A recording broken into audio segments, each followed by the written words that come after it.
I've been on the streets for 5 years and 2 months. Rain, shine, sleet, snow, cold, hell, heaven, everything. I was literally the guy on the street, living in the doorways, wherever. And I was told if I continue the path that I'm on right now, health-wise, I probably got a few years left. In 2006, the Multnomah County Emergency Medical Services Office began getting a number of calls from fire and ambulance first responders asking for some help with frequent users of 911. That ultimately led to the hiring of a part-time social worker in 2007, 2008. They hired someone to study a bit more about the frequent user population and also look at whether a brief intervention might in fact have an impact on transports for non-emergencies, and that initial research was really promising. I was abused physically, sexually, mentally, and emotionally. So I started using and drinking when I was 11. Things got really bad from there. I started stealing, lying, doing whatever I could, acting out. I couldn't stop. I ended up in 2009 robbing a bank. I was on drugs.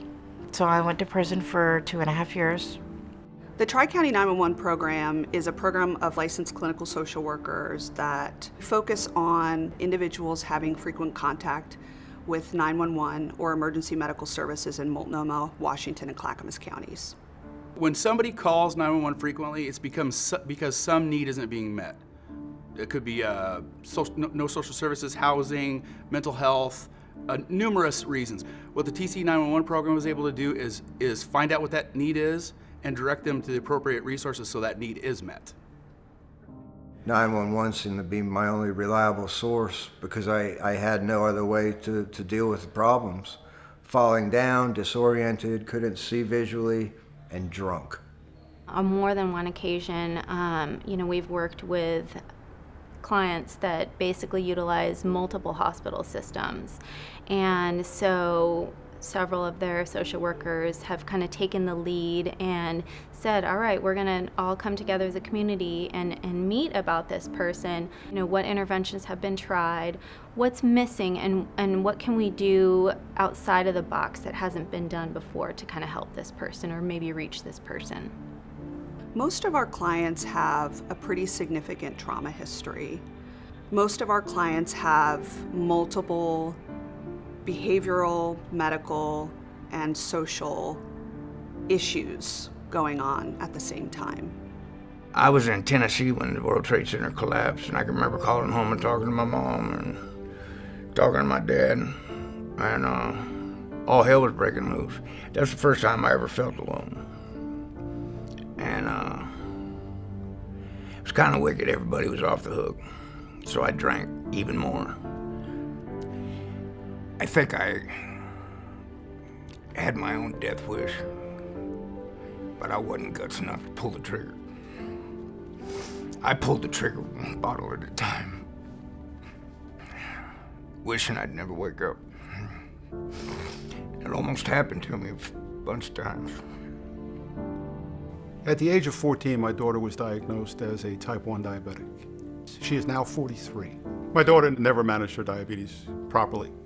And it got to the point where the disease was not only causing damage to her body, but keeping her from being employed. But the constant passing out from the low blood sugars. It's not her calling 911, it's her husband.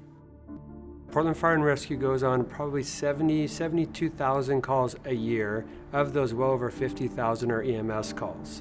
So when we're going on someone whose their acuity is lower in nature, it takes the same resource that we'd be using if someone has a cardiac arrest.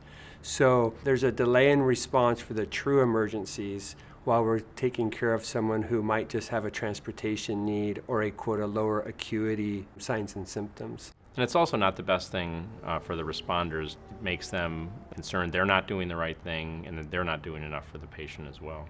80% of the healthcare costs are driven by this 20% of the population utilizing the ERs and the hospital systems. We end up spending lots of time, lots of resources going back to try to fix a problem that we really don't have the resources to fix.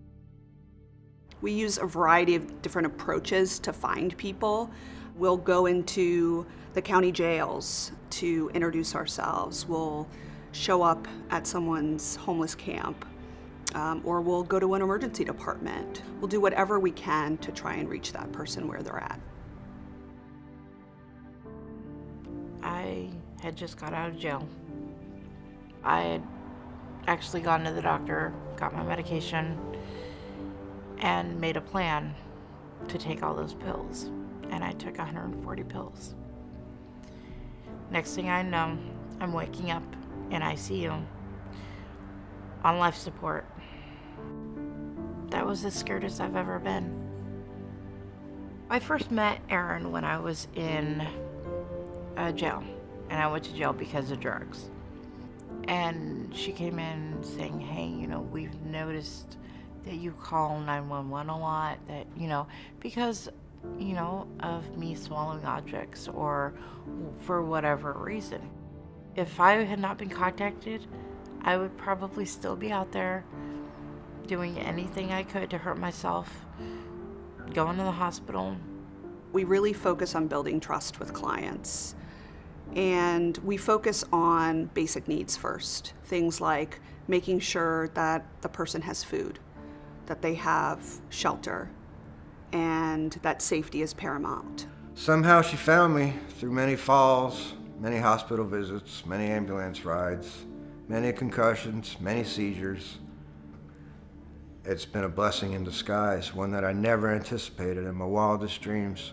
First off, that I'd ever be homeless, and secondly, that I'd actually have a real person that would talk to me, not as a robot talking to a paycheck.